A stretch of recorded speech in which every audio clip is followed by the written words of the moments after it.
Subscribe करें और bell दबाएं ताकि कोई खबर रह न जाए।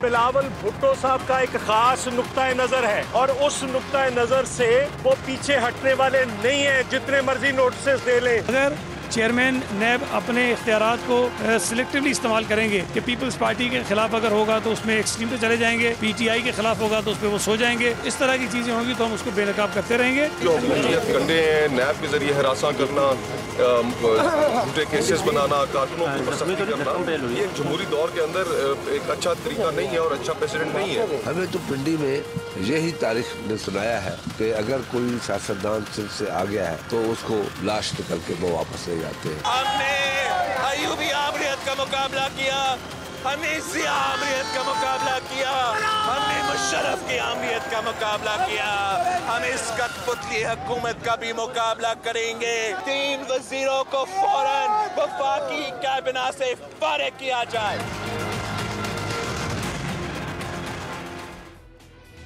अस्सलामुअलैकुम। प्रोग्राम में मैं सुमैया रिजवान आपको खुशामदीद कहती हूँ। आज बड़ी पेशी पर हुई बड़े केस के हवाले से बड़ी पेशी और बिलावल भुट्टो जरदारी और साबिक सदर आसिफ अली जरदारी नैब के सामने पेश हुए। नैब के सामने पेश होने के बाद उन्हें कुछ सवालात के जवाब देने पड़े और बिलावल भुट्टो जरदारी को 64 सवालात के जवाब देने पड़े, जबकि आसिफ अली जरदारी साहब से 50 सवालात के जवाब पूछे गए। साथ ही साथ जो पार्क लेन का मामला है उस पर आसिफ अली जरदारी का था कि ये कहना था कि तकरीबन 28 साल पुराना केस है, ज़ाहिर है कुछ बातें मुझे याद नहीं हैं और उन बातों के जवाबात मैं तहरीरी सूरत में कुछ रोज़ बाद दूंगा और उसके लिए कुछ वक्त भी मांग लिया गया है। जब बिलावल भुट्टो जरदारी पेश हुए उसके बाद उन्होंने प्रेस कॉन्फ्रेंस भी की अब से कुछ देर पहले और उन्होंने कई मुतालबात हुकूमत के सामने रख दिए, हुकूमत को तनकीद का भी निशाना बनाया। उन्होंने ये भी कहा कि पहली बार मैं नैब के सामने ज़रूर पेश हुआ, लेकिन जब मैं छोटा था तो जब मैं जेल में अपनी वालिदा के साथ पेश होता रहा हूँ। पहले देख लेते हैं कि उन्होंने अपनी प्रेस कॉन्फ्रेंस में क्या कहा, फिर गुफ्तगू का बाकायदा आगाज़ करेंगे। ही हुकूमत है, उसी पार्टी की हुकूमत है जिन्होंने इस्लामाबाद को 200 दिन के लिए यरगमाल रखा था और आज वो पाकिस्तान पीपल्स पार्टी के पुरअमन कारकुन को सिर्फ 30 मिनट्स के लिए बर्दाश्त नहीं कर सकते थे। मैं एक बार फिर ये गैर जमहूरी अथॉरिटेरियन डिक्टेटोरियल स्टेप का मजम्मत करता हूँ। जमहूरी मुल्कों में, पाकिस्तान में हर शहरी का हक होता है, अपना जमहूरी राइट होता है एहतजाज भी करना। ये जो केस है जिस कंपनी का जिक्र हो रहा है, मैं 1 साल से कम था जब मैं इस कंपनी में एक शेयर होल्डर बना, तो उस दिन से लेके आज तक मेरा कोई ताल्लुक नहीं रहा, कोई इन्वॉल्वमेंट नहीं रहा विद दिस कंपनी। कुछ और बातें भी उन्होंने अपनी इस प्रेस कॉन्फ्रेंस में की। नेशनल एक्शन प्लान जिसके बारे में वो कई दफ़ा बात कर चुके हैं, एक बार फिर उन्होंने बात की। उन्होंने कहा कि हुकूमत को मैं कह रहा हूँ, लास्ट वार्निंग दे रहा हूँ, नेशनल एक्शन प्लान पर अमल कराया जाए। उन्होंने ये भी कहा कि हमें अगर बुलाया है तो दहशत गर्दों की माली मुआवनत करने वालों को भी बुलाया जाए, उनके ऊपर भी GIT बनाया जाए। उन 3 वज़रा जिसका बार बार बिलावल भुट्टो जरदारी जिक्र कर रहे हैं, आज फिर जिक्र किया। उन्होंने कहा कि मैं हुकूमत से कहता हूँ वो उन तीनों वज़रा को फारिग करे जिनके इन करदम तंजीमों से दाबते हैं। ये तमाम तर मुतालबात उन्होंने हुकूमत के सामने रख दी हैं। उन्होंने कहा फिलहाल एहतजाज की कॉल नहीं दी है, लेकिन अब पीपल्स पार्टी का आगे का लाहे अमल क्या होगा, इस पर हम बात करेंगे। हमारे साथ मौजूद हैं हसन मुर्तज़ा साहब, पाकिस्तान पीपल्स पार्टी के सीनियर रहनुमा हैं, आपका बहुत बहुत शुक्रिया। नून लीग से में ज्वाइन कर रहे हैं चौधरी जाबाल साहब, बहुत शुक्रिया आपका। और शाहिद मित्ता हमारे सीनियर रिपोर्टर हैं जो तमाम तरह स्टोरी के बारे से मैं अपडेट करते रहे हैं, उनसे भी हम बात करेंगे। लेकिन सबसे पहले हसन मुर्तज़ा साहब, गुफ्तगू आगाज़ मैं आपसे करना चाहूँगी। जैसे कि बिलावल भुट्टो साहब ने कह दिया अभी कि फ़िलहाल तो एहतजाज की कॉल नहीं दी है पीपल्स पार्टी ने, लेकिन आगे का लाएअमल क्या होगा? क्या अदालतों से रुजू भी किया जाएगा इस हवाले से या फिर एहतजाज के लिए सड़कों पर आया जाएगा? पुरअमन कारकुन थे और अपने कायद के साथ, अपनी क़यादत के साथ इज़हार यकजहती के लिए आए थे। अच्छा। कोई एजिटेशन नहीं कर रहे थे, कोई प्रोटेस्ट नहीं कर रहे थे, कोई तोड़ फोड़ नहीं कर रहे थे, तो उनको जबरदस्ती जो है वो तशद्दुद की तरफ ले जाया गया, जो इंतहाई काबिल मजम्मत बात है। और उस पर वो कारकुन जो उन्होंने उस वक्त गिरफ्तार किए उनके खिलाफ भी FIR की जा रही है। क्या जुर्म क्या किया है जिसकी FIR की जा रही है हमारे खिलाफ? अच्छा जी ठीक है, आप वहाँ पर खुद मौजूद थे, जरा बताएंगे हसन साहब हुआ क्या था? ये जब कारकुनान ने आगे बढ़ने की कोशिश की तो फिर पुलिस ने उनको रोका था, क्या हुआ था? देखिए जी, कारकुनान ने आगे बढ़ने की कोई कोशिश की ही नहीं है। कारकुनान तो गेट पर मौजूद थे और इन्होंने बैरियर लगा के पूरा जो है वो इस्लामाबाद जो है वो इन्होंने लॉक किया हुआ था और किसी आदमी को आने नहीं दे रहे थे। तो लोगों को वहाँ से जो इनकी चेक पोस्ट थी वहाँ से इन्होंने गिरफ्तार किए लोग। अच्छा। जो नैब के दफ्तर आए उनके ऊपर इन्होंने तशद्दुद किया, लाठीचार्ज किया और मैं नहीं समझता क्या कि कारकुनान सिर्फ खड़े हुए थे और उन्होंने उन पर लाठीचार्ज करना शुरू कर दिया पुलिस ने? जी, कारकुनान खड़े हुए थे, नारे लगा रहे थे, अपनी क़यादत के हक में वो बात कर रहे थे। और मेरा ख्याल है कि चाहे सो कॉल्ड ही है, एक जमहूरियत नाम की तो है ना इस मुल्क में जी, तो उसमें इस किस्म के जो रवैये हैं वो इंतहाई काबिल मजम्मत रवैये हैं। मुस्तफा नवाज खोखर साहब ने पुलिस वालों को धक्के क्यों दिए?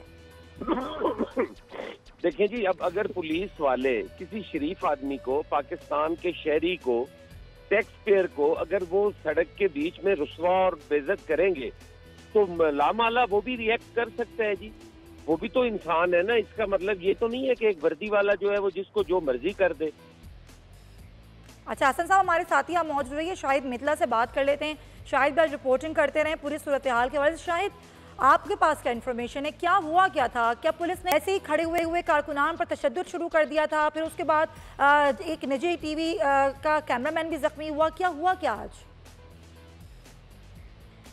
देखिए सुबैया बिल्कुल ऐसी बात नहीं है। पुलिस को बहुत सारी जगहों पे ऐसी सिचुएशन का सामना करना पड़ता है जहां पर कारकुनान भी होते हैं और लीडरशिप भी सियासी मौजूद होती है, लेकिन कभी भी रेयरली इन चीज़ों को नोटिस किया जाता है कि तशद्दुद हो, धक्कम पेल हो या पथराव वगैरह की सिचुएशन पैदा हो।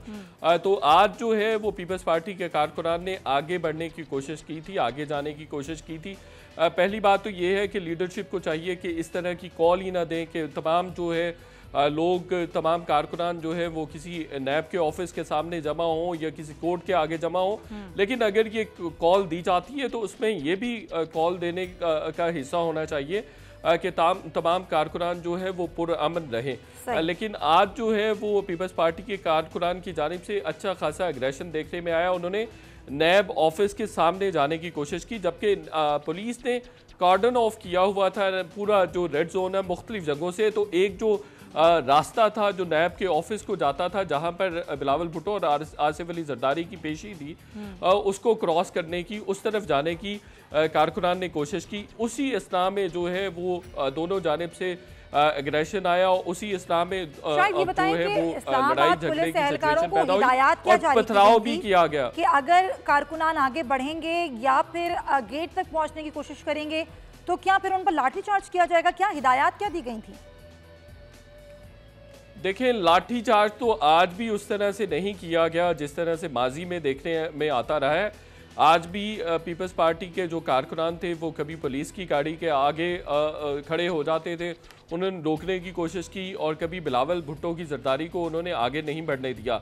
आज जिस पर पुलिस ने जो है वो रिएक्शन किया है। पुलिस का रिएक्शन ज़्यादा था, आज एक्शन नहीं था। और पुलिस ऐसी सिचुएशन में हमेशा एक्शन ही करती दिखाई देती है, रिएक्शन कम ही होता है। रिएक्शन करती दिखाई देती है, एक्शन कम होता है। तो आज भी यही था कि बिलावल भुट्टो की गाड़ी पहले फिर आगे जाके बिल्कुल नैब के दफ्तर के सामने गेट पर भी रोकी गई और वहां पर भी 30-40 मिनट इसी वजह से लगे कि तमाम कारकुनान ने उस गेट को घेरे में ले रखा था। तमाम कारकुनान जो है वो अंदर जाना चाहते थे और बिल आखिर सुमैया ऐसा हुआ भी कि 50-60 के करीब कारकुनान नैब दफ्तर के अहाते में भी चले गए। चलें, मतलब मजीद भी हम इस पर बात करेंगे। जरा हम आज की तमाम तर सूरत हाल और नैब की जो कार्रवाइयाँ उस पर हम बात करते हैं। चौधरी साहब, क्या कुछ अफसोस होता है क्यों बनाया गया यह एहतसाब का इदारा? नून लीग ना बनाती, ना उनके खिलाफ कुछ होता, ना आज पीपल्स पार्टी भी नैब के जद में आ रही होती। बिस्मिल्लाहिर्रहमानिर्रहीम, बहुत शुक्रिया। कतन कोई ऐसी अफसोस वाली बात नहीं। अच्छा, दुनिया के अंदर, अक़वाम आलम के अंदर बहुत सारे इदारे, बहुत सारे कवानीन, अगर उस शख्स की मिसाल मैं दूँ जो स्वीडन का रहने वाला, जिसके नाम पे आज नोबेल प्राइज़ भी दिया जाता है अमन कायम करने वालों को, तो उसने बारूदी सुरंग के स्वीडन के दुश्वार गुजार पहाड़ी रास्तों में सड़क बिछाने के लिए, रास्ता बनाने के लिए उन्हें पहाड़ के अंदर बोर करके, डायनामाइट लगा के, बारूद लगा के और फिर उस सुरंग उसको ब्लास्ट करके वो अपना रास्ता बनाते थे। और अगर बाद में आने वालों ने इंसानियत को तबाह करने के लिए, कि जब अफ़गानिस्तान एक ज़िंदा मिसाल है जहां हम भी किसी ना किसी सूरत में अपने मुजाहिदीन भाइयों के साथ मौजूद रहे जहाद अफगानिस्तान में, वहाँ वो रूस बारूदी सुरंगें इसलिए नैब का इदारा बना के कौन सा बारूद लगाया, कौन सा रास्ता बनाया नून लीग ने? वो तो नून लीग खुद ही नहीं फंस गई है। मैं बात कर रहा हूँ, अगर मुझे अपनी गुफ्तगू मुकम्मल करने दें, मैं उस तरफ आ रहा हूँ। तो वही बारूदी सुरंगें इंसानियत को तबाह करने के लिए इस्तेमाल की जाती हैं। नैब के कवानीन एहतसाब करने के लिए बिल्कुल जी बिस्मिल्लाह, सिर्फ नैब नहीं, बाकी अदालतें जो मौजूद हैं वहाँ पे भी जितने कवानीन हैं वो बनाए गए नेक नीति के साथ। उस वक्त जो लोग थे जिनको अवाम ने मैंडेट दिया, जिनको ये हक दिया, जिनको ये इख्तियार दिया, अब जो शख्स वहाँ बैठा इस्तेमाल कर रहा है। मैं अगर एक छोटी सी मिसाल दूँ, आज पूरे सोशल मीडिया पे और इलेक्ट्रॉनिक मीडिया, प्रिंट मीडिया, वो पेशावर की मेट्रो जो 17 अरब में एक बहुत काबिल शख्स जिनका नाम असद उमर है बना के देनी थी, और आज वो 100 अरब के करीब पहुंच रही है और बन नहीं पा रही, जो पूरा पेशावर जोहड़ की सूरत इख्तियार कर गया है। सवाल पर कोई भी जी सवाल पे आ रहा हूँ कि ना सुप्रीम कोर्ट उसके ऊपर एक्शन लेती है। अल्लाह ताला सेहत तंदुरुस्ती दे साकिब निसार साहब को, वो ऑरेंज लाइन के लिए बुला के शहबाज साहब की पेशियाँ करवाते थे कि क्यों बनाई, कैसे आपने ये शुरू की, और ये क्यों आपने तारीखी इमारतों को नुकसान पहुंच रहा है लाहौर के अंदर, और ये हो रहा है और वो हो रहा है। और कभी वो किडनी और लिवर ट्रांसप्लांट का जो सेंटर बनाया उसके लिए बुला के डांटते थे कि आपने ये क्यों बनाया और कैसे बनाया। लेकिन आज जो लोग उन्हीं के वरसा हैं, वो आज पेशावर के अंदर बनने वाली मेट्रो का अगर आज खुद नोटिस नहीं लेते, जो अभी स्कैम आया है KPK के स्कूलों का, उनको बुला के कोई नहीं पूछता। अगर परवेज खटक साहब के केसेस, असद कैसर साहब के केसेस और खुद जनाब इमरान खान न्याजी साहब का केस जो हेलीकॉप्टर इस्तेमाल वाला है, उसको नहीं छेड़ा और पूछा जाता, तो फिर इसके अंदर कानून बनाने वालों का नहीं, उस कुर्सी पर बैठकर इस्तेमाल करने वालों का। यही सुप्रीम कोर्ट इमरान खान साहब को जो बहुत लाडले हैं, पुराने हैं ना, आप लोगों ने क्यों फिर कार्रवाई नहीं की? अगर आपको लगता है कि हुकूमत कार्रवाई कर रही है तो फिर आप लोग भी कार्रवाई कर सकते थे अपने दौरे हुकूमत में इन केसेस पर। मैंने अपनी सारी गुफ्तगू में हुकूमत नहीं इस्तेमाल किया। मैंने कहा है कि जो शख्स इख्तियार के रखता है, जो उस कुर्सी पर बैठा है, वो चेयरमैन नैब हो या चीफ जस्टिस पाकिस्तान हो, मैंने किसी हुकूमत का नाम नहीं लिया अपनी गुफ्तगू में। तो आपको लगता है कि हुकूमत के पास कोई इख्तियार है भी कहां? वो पिक एंड चूज की पॉलिसी कर रहे हैं, आप ये कहना चाहते हैं? जो मैंने कहना था वो कह दिया, वो सब ने सुन भी लिया। अगर ये पिक एंड चूज नहीं है, आपके कहने का मतलब ये है। चौधरी साहब ठीक है। हसन मुर्तजा साहब, ये मुझे बता दीजिएगा ब्रेक पर जाने से पहले कि जब बिलावल साहब ये मुतालबा करते हैं कि जो कदम तंजीमों की या दहशत गर्दों की माली मुआवनत कर रहे हैं, उन लोगों को भी बुलाया जाए, उन पर भी GIT बनाई जाए। पीपल्स पार्टी मुतालबा तो करती है, लेकिन क्या कोई कानूनी चारा जोई भी करेगी इस हवाले से मुस्तकबिल में? देखिए जी, हमने क्या चारा जोई करनी है जी? अंधों और बहरों का ये मुआशरा है जी। यहाँ पर एक पुरअमन शहरी को सिर्फ इसलिए बुरा कहा जाता है और तशद्दुद का निशाना बनाया जाता है और कैदोबंद की सोबतें बर्दाश्त करने पे मजबूर किया जाता है कि जी वो आगे बढ़ रहे थे। अब मैं बड़े माजरत के साथ अपने भाई से अर्ज करूंगा, उन्होंने बात की थी पहले, तो फरमा रहे थे जी कि वहाँ अग्रेशन था पीपल्स पार्टी के कारकुन के अंदर। पीपल्स पार्टी के कारकुन का अग्रेशन अपने कायद के साथ वालिहाना अकीदत का था। मुझे बताएं कि इस सारे दिन की कार्रवाई में कहीं पर एक पत्थर भी लगा किसी को? कोई गाड़ी टूटी, कोई इशारा टूटा? सॉरी टू इंटरप्ट यू, पत्थर लगा या नहीं लगा या गाड़ी का, इस पर हम बात करेंगे। मुझे बहुत देर से ब्रेक का कहा जा रहा है, ब्रेक लेती हूँ हसन मुर्तजा साहब, फिर आपके ही जवाब को कंटिन्यू करेंगे इस ब्रेक के बाद। Stay with us.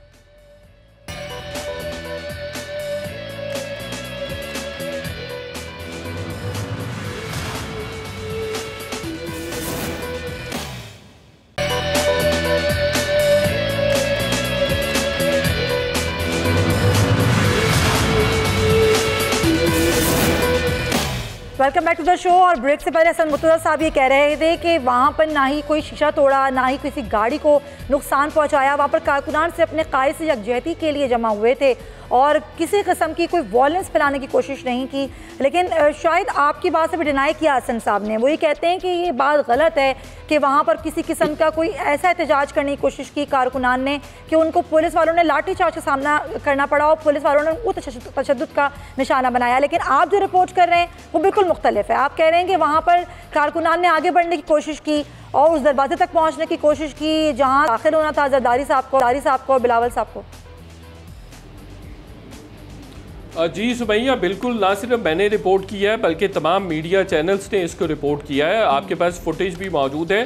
Peoples party के कारकुनान ने आगे बढ़ने की कोशिश की, बल्कि ये भी हुआ कि आमिर कियानी जो कि वफाकी वज़ीर हैं, उनकी गाड़ी चूँकि नादरा चौक से गुजरने वाली थी तो नादरा चौक में जैसे ही आई तो उनकी गाड़ी पर लोगों ने धावा बोल दिया, गाड़ी पर हमला कर दिया, मुक्के बरसाते रहे हैं। बोनट पर ख़वातीन ने गाड़ी को रोका, ख़वातीन उस गाड़ी को तोड़ने की कोशिश करती रही हैं। मेल थे, उन्होंने ये सब किया। इसके अलावा मीडिया के नुमाइंदगान से भी बदतमीज़ी की गई। एक निजी चैनल के कैमरामैन थे, उनको शदीद ज़ख्मी कर दिया, उनको हस्पताल पहुंचाना पड़ा। इसके अलावा जो है वो तमाम कारकुनान की ये कोशिश थी कि नैब के दफ्तर में जहां पर बिलावल भुट्टो और आसिफ अली जरदारी ने सवालनामा सवालों के जवाब देने थे वहाँ पर पहुँचा जाए और अल्टीमेटली वो पहुँचे भी वहाँ। इसी इसना में अच्छी खासी धक्कम पेल हुई है, इसी इसना में हुल्लड़बाजी भी हुई, एक दूसरे को धक्के भी दिए गए। और आपने देखा कि फुटेज भी मौजूद है कि मुस्तफ़ा नवाज़ खोखर साहब जो कि बड़ा सॉफ्ट फेस समझे जाते हैं पाकिस्तान पीपल्स पार्टी का, उन्होंने भी पुलिस वालों को धक्के दिए और मेरे सामने पुलिस वालों को दीगर कारकुनान भी धक्के देते रहे हैं और पीपल्स पार्टी के। इसके अलावा वहाँ पर सबसे इंटरेस्टिंग चीज़ जो है, लाइटर नोट पे भी इसको लिया जा सकता है, वो ये हुई है कि वहाँ कम से कम 8 से 10 लोगों की जेब काटी गई है, जिसमें मैं भी शामिल हूँ। मेरा भी पर्स निकाला गया है जिसमें काफी सारे पैसे थे नुकसान भी हो गया और वो फिर हम थाना सेक्रेटेरिएट गए। हसन मुर्तज़ा साहब हमें ज्वाइन कर चुके हैं। हसन साहब, अभी ब्रेक पर जाने से पहले आप ये कह रहे थे किसी किस्म का कोई वायलेंस नहीं पैदा किया गया कारकुनान की जाने से, सिर्फ वो इज़हार यकजहती के लिए जमा हुए थे। लेकिन जो फुटेजेस मौजूद हैं तमाम चैनल्स पर चल रही हैं, उसमें देखा जा सकता है कि गाड़ियाँ रोककर उन पर मुक्के बरसाए जा रहे हैं, पुलिस वालों को धक्के दिए जा रहे हैं। ये कैसा इज़हार यकजहती था जिसमें एहतजाज शामिल हो गया था? जी हसन साहब, ख्याल दिलवाने के लिए किया जाता है और ये चीजें जो हैं ये हमेशा होती रही हैं। इसी जुड़वा शहर के अंदर एक पार्टी ने मेरे ख्याल में 3-4 महीने यहाँ धरना दिया, यहाँ तोड़ फोड़ की, यहाँ पे सुप्रीम कोर्ट की दीवारों पे शलवारें लटका के सुखाते रहे, यहाँ पार्लियामेंट हाउस पे हमला किया, यहाँ पे रेडियो पाकिस्तान पे हमला किया। ये होता रहा है। पाकिस्तान पीपल्स पार्टी का ना ये माजी है, ना ये हाल है, ना ही मुस्तकबिल है। पाकिस्तान पीपल्स पार्टी का कारकुन जो है वो उसकी ग्रूमिंग बीबी शहीद के हाथों में हुई है, वो इस किस्म का सोच भी नहीं सकता जी। जहाँ तक मुस्तफ़ा नवाज साहब के धक्के देने की बात है, तो जब मुस्तफ़ा नवाज साहब को टीज किया जाए, जब उनको बिला वजह रोका जाए, जब उन्हें बिला वजह दखल अंदाजी की जाए, चेयरमैन तो हमारे ने पेश होना तो था। कुछ और बता रही है। फुटेज ये दिखाती है कि पुलिस वाले एक जगह खड़े हैं और मुस्तफ़ा साहब भाग कर आते हैं कोई जुमला सुन के ना, जब उसके सामने उसके कारकुन को मार रहे होंगे तो मैं कहता हूँ कि मुस्तफ़ा साहब को क्यों खड़े रहना चाहिए। देखिए ना, आप इस तरह ना सोचें, आप इस तरह सोचें कि अगर एक मेरे कारकुन को मार पड़ रही हो तो मैं क्यों पास खड़ा रहूं, या मुझे भी मारे तो या उसे भी छोड़े। अब ये तो कोई बात नहीं ना आप जो कह रही हैं। अगर देखिए, एक चीज है कि हमारे चेयरमैन ने उधर पेश होना था, अगर हमारा चेयरमैन अंदर पेश ना होता तो गैर हाजिरी तो हमारी होनी थी, नुकसान हमारी एब्सेंस का होना था। सही। उनको उसमें इतना अग्रेशन नहीं होना चाहिए था पुलिस का। ये उनको बाकायदा जो है इंटीरियर मिनिस्ट्री ने उनको हिदायत दी हैं कि इनको इश्तिहाल दिलवाओ, अच्छा। इनको तशद्दुद की तरफ लेके आओ, अच्छा। फिर इनकी मर्जी की फुटेज बनवाओ और फिर उनको, यहाँ तो हमारे बीट रिपोर्टर्स जो हैं जो पीपल्स पार्टी की बीट करते थे, मैं आपको नाम बता सकता हूँ लेकिन बेचारों का क्या बताऊँ, उनकी रोजी रोटी का मामला है तो मैं उनका नाम क्या बताऊं। उन बेचारों की उनको शोकाज मिले हुए हैं कि आप लोग जो है वो पीपल्स पार्टी की। अच्छा हसन साहब, एक सवाल और सर, स्टोरी चेंज करने से पहले मैं आपसे ये पूछना चाह रही हूं। मैं यहाँ पर थोड़ा सा इंटरवीन करना चाहूंगा, एक दो जुमले ऐड करना चाहूंगा। आपको एक बात नोटिस करनी चाहिए बड़े सीरियसली, हसन साहब ने जो कही है वो ये कह रहे हैं कि जी हमारी एब्सेंस हो जाती अगर हम पुलिस को धक्के ना मारते, अगर हम पुलिस के साथ यूं धींगा मुश्ती ना करते, अगर पुलिस के साथ बदतमीजी ना करते, यानी वो दरबारे बिलावल में और दरबारे आसिफ अली जरदारी में ये ज़रूरी था कि अपने आप को दिखाया जाए, वहाँ पर पहुँचना ज़रूरी था। भाई आपको नहीं बुलाया गया, कारकुनान को वहाँ पर नहीं बुलाया गया, जिनके पास इल्जामात हैं, जिनके पास पैसे हैं, जिनके पास अरबों रुपए, उन्होंने ही वहां जाना था। जिन पे 25-25, 30-30 साल से केसेस चल रहे हैं, वही उन्होंने ही प्रेजेंट होना था, आपने नहीं होना था। और फुटेजेस मौजूद है, ना सिर्फ पुलिस पे पथराव किया गया बल्कि मीडिया के लोगों के साथ भी बदतमीजी की गई। चलें ये सवाल मैं पूछ लेती हूँ हसन साहब से, लेकिन उससे पहले हसन साहब मिथिला के इस सवाल का तो जवाब आप दीजिएगा, मेरे सवाल का भी एक जवाब दें सर। लोग ये भी कह रहे हैं कि पहले मफाहिमत की बात पीपल्स पार्टी करती रही, लेकिन जैसे ही तमाम तर केसेस खुले और ये तमाम तर तलबियाँ की गई तो पीपल्स पार्टी का रवैया भी बदल गया, मफाहिमत के बजाय अब उसमें शिद्दत आ गई है और इसीलिए हुकूमत को तनकीद का निशाना बनाया जा रहा है। क्या कहेंगे आप? मैं अर्ज कर रहा हूँ जी कि ये मैं थोड़ी सी उनकी बात को मैं तौसीह कर दूँ। वो मुझे पता है कि वो खुद ही ये मेरी तरफ कोड कर रहे हैं या मेरे मुंह में डालने की कोशिश कर रहे हैं। मैंने ये हरगिज नहीं कहा। मैंने ये कहा है कि अगर हमारे किसी एक्ट की वजह से हमारा बंदा जिसको तलब किया गया है वो वहाँ ना पहुँचता तो उसका नुकसान तो हमें होना था। पुलिस को तो उसमें नहीं था कि वो इंश्योर कर रहे थे कि वो आए और उन्हें अंदर जाने में रुकावट है या उनकी गाड़ी 30-40 मिनट खड़ी रही है। वो तो अगर अंदर ना जा सकते तो हमारा अपना नुकसान था। मैं ये कहना चाह रहा था। और दूसरी बात ये है जी सर, दूसरी मैं अर्ज करूं कि हमारा एग्रेशन कभी भी नहीं हुआ कि हमें तलब किया गया तो हमारा तो हमेशा ये मौक़िफ़ रहा है कि हमें तो इसलिए जो है वो बुलाया गया है कि जब बिलावल साहब वहाँ इश्यूज की बात करते हैं असेंबली के अंदर तो उस वक्त नैब नोटिस हमें मिलते हैं, उस वक्त JIT जो है वो हमें याद फरमाती हैं। हमारा तो ये मौक़िफ़ रहा है, हमने तो मुफाहमत से आज तक नहीं भागे। हम तो हमेशा कहते हैं कि आओ बात करो, एहतसाब करो, सबका करो। अब उसको ये कह दिया जाए कि अब कोई आदमी किसी को बिला वजह तंग कर रहा हो और उसको सियासी इंतकाम का निशाना बनाया जा रहा हो और वहाँ कह दिया जाए कि आप आते क्यों हैं, ये तो मुनासिब नहीं है। मुनासिब नहीं। Point taken sir. चौधरी साहब क्या आप कहना चाहेंगे? अब क्या ऑपोजिशन कोई मुश्तरका लाएअमल बनाएगी? क्या ऐवान में इस हवाले से बात की जाएगी कि अगर बात की जा रही है कि नेशनल एक्शन प्लान पर अमल नहीं हो रहा, जो वुज़रा हैं हुकूमत में शामिल वो करदन तंजीमों से राब्ते में है, पीपल्स पार्टी तो मुतालबा कर रही है कि उनको हटाया जाए, बरतरफ किया जाए, क्या ऑपोजिशन मिलकर कोई मुश्तरका लाएअमल बनाएगी इस हवाले से? मुझे समझ नहीं आ रही कि आपने पूरा प्रोग्राम सिर्फ एक इस बात पे कर दिया आज की पेशी पे, और सर आप कैसी बातें कर रहे हैं? प्रोग्राम कहाँ कर दिया? प्रोग्राम तो अभी हो रहा है और सर जो टॉपिक है वही होगा ना सर। मेरे ख्याल 10 मिनट बाकी हैं, मुझे अगर चंद जुमले कह लेने दें जी, बिल्कुल मैं भी अपनी बात कर पाऊँ। बिल्कुल सर। और कि जी कारकुनान ने कोशिश की, कारकुनान ने, मोहतरमा मसला ये है कि पॉलिटिकल लोग कारकुनान की वजह से होते हैं और पॉलिटिकल पार्टीज़ भी कारकुनान की वजह से होती हैं। ठीक है। बहुत सारे लोग किसी के बुलाने के बगैर भी अपने कायदीन के साथ हर जगह यकजहती के लिए, उनके साथ पेश होने के लिए, जाने के लिए हाजिर होते हैं। इसी शहर के अंदर इस्लामाबाद और पिंडी के संगम पे, फैज़ाबाद पे भी एक एहतजाज हुआ था और वहाँ कैमरों को भी ऑफ कराया गया, मीडिया को भी मना किया गया और उसका एक और प्रोस्पेक्टिव और एक पहलू दिखाया गया और वहाँ पे कहा गया था कि नहीं, रियासत हाथ ना लगाए इन लोगों को, रियासत आगे ना बढ़े, कोई नुकसान ना होने पाए, ये सारे पैगाम दिए गए। और फिर जब वो धरना बिखरा तो हाजिर service major general in uniform उनको पैसे दे रहे थे, ये किराया है आप ले जाइए जाते हुए ताकि घर आप खैरियत से पहुँचे। और वही लोग आज जेलों में बंद हैं, आज कोई कैमरा, कोई टीवी उनके ऊपर प्रोग्राम करने के लिए तैयार नहीं है।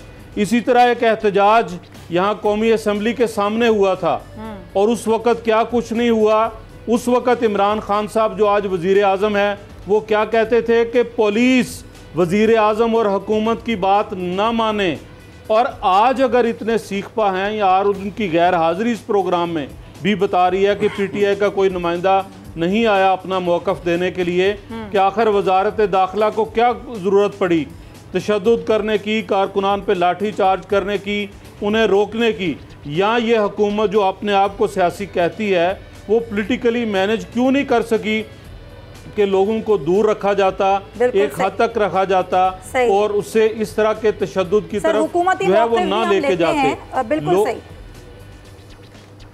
बिल्कुल सही सर। हुकूमती तो वो जो भी हम लेते धरना हैं, तब हुआ था जब ये इमरान खान साहब ओपोजिशन में थे और वो हदायत दिया करते थे कि ब्यूरोक्रेट्स ना मांगे, पुलिस ना, और फिर यहीं पे एक SP साहब को जिस तरह से PTI के मुजाहिरीन ने जो कुछ किया था वो भी सामने है। सर बहुत सारे ऐसे वाकयात हैं जिनमें जो हुकूमतें हैं उनको जवाबदेह होना पड़ता है। बिल्कुल बात दुरुस्त है कि हुकूमत को जवाबदेह होना चाहिए। अगर इस तरह का कोई तशद्दुद किया जाता है, हुकूमत जो है वो खुद इस तरह के ऑर्डर्स देती है। इसी हमारे से सानिया मॉडल टाउन का भी कुछ इसी तरह का वाक़या है जिसकी GIT ने आज कोट लखपत जेल जाके मियाँ साहब से बयान रिकॉर्ड किया है, और इससे पहले ज़ाहिर शहबाज शरीफ साहब भी पेश हुए और उनका भी बयान रिकॉर्ड किया गया। ये कहा जा रहा है कि बहतमी मराहिल में दाखिल हो चुकी है GIT की रिपोर्ट। क्या कहेंगे इस पर, कमेंट करना चाहेंगे? इस पर क्या कहेंगे जी, शहबाज साहब को बुलाया, वो पेश हुए, उन्होंने अपना बयान रिकॉर्ड कराया। आज उनको ज़रूरत थी कि साबका वज़ीर आज़म मियाँ नवाज शरीफ साहब का बयान रिकॉर्ड किया जाए, तो भी जेल के अंदर मौजूद हैं और उन्होंने वो अपना जो भी मौक़िफ़ है वो पेश किया, सामने आया। अब इस पे कहेगी तो JIT, हम आज ना तो उन सवालात से आगाह हैं और ना ही वो जो जवाब दिए गए उनसे आगाह हैं। तो इंतज़ार कीजिए, JIT की जो रिपोर्ट आएगी वो सामने आ जाएगी, फिर मैं और आप उसके ऊपर गुफ्तगू या तबसरा करने के काबिल होंगे। आपको कबूल होगी वो रिपोर्ट सर? देखें, अगर तो कोई ऐसी है कि मुझे से आज हलफ लिया जाए कि वो कबूल होगी और बाद में कहा जाए जी आपने कहा था, अदालतें जो फैसले करती हैं, JIT कोई भी रिपोर्ट देती है, उससे इख्तलाफ करने का हक़ भी सबको हासिल है, उसको चैलेंज करने का भी कानून कायदे के अंदर जहाँ जहाँ हक़ है।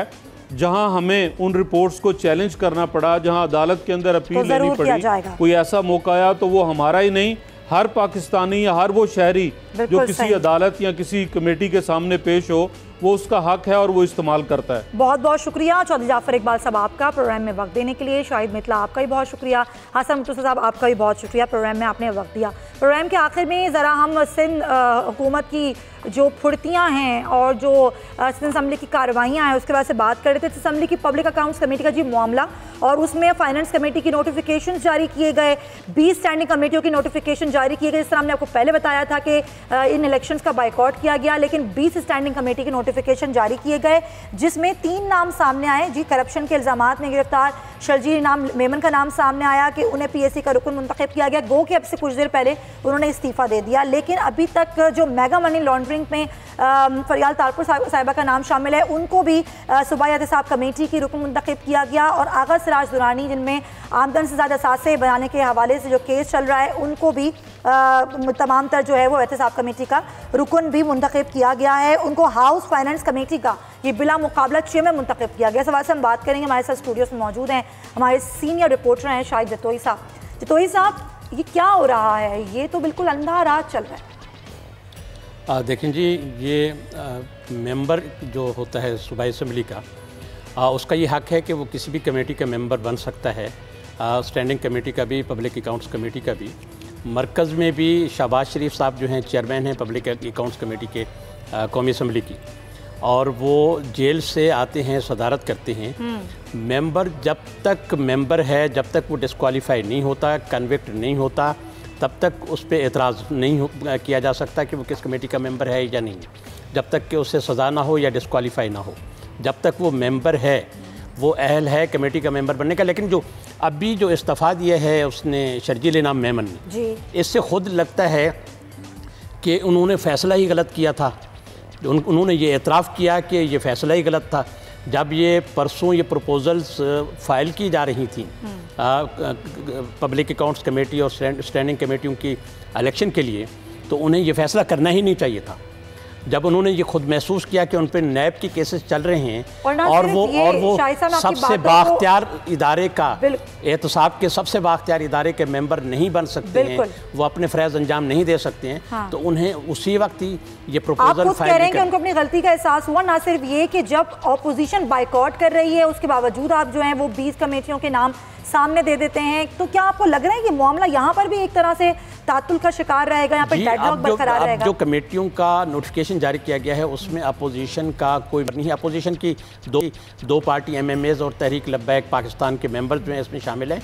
PTI, MQM और GDA के जो बड़ी अपोजिशन है, जॉइंट अपोजिशन, उसका कोई मेंबर नहीं है। उसके लिए उन्होंने हुकूमत सिंध ने 14 कमेटियां जो हैं अभी तक उनके इलेक्शन नहीं कराए हैं, उस पर राज़ी कर रहे हैं अपोजिशन को कि वो इन 14 कमेटियों में अपने लोगों के नाम दें और 14 कमेटियां। लेकिन अभी तक ये मामला हल नहीं हुआ? नहीं, अभी तक मसला हल नहीं हुआ। चलें, बहुत बहुत शुक्रिया शाहिद तोई साहब आपके। ये मामला अभी तक डेडलॉक का शिकार है। अलबत्ता जो 20 कमेटीज़ थी उनके नोटिफिकेशन जारी कर दिए गए हैं जिनमें ये नाम शामिल थे, जिसमें शर्जील नाम मेमन ने खुद ही इस्तीफ़ा पेश किया और उन्होंने कहा कि ज़ाहिर में तमाम तर केसेस में अभी फ़िलहाल जो है वो जेल में हूँ और ये तमाम तर फ़राइज़ सर अंजाम नहीं दे सकता। इसके साथ ही प्रोग्राम का वक्त ख़त्म होता है। इंशाल्लाह आप लोग कल मुलाकात, अपना बहुत ख्याल रखिए। अल्लाह हाफ़िज़।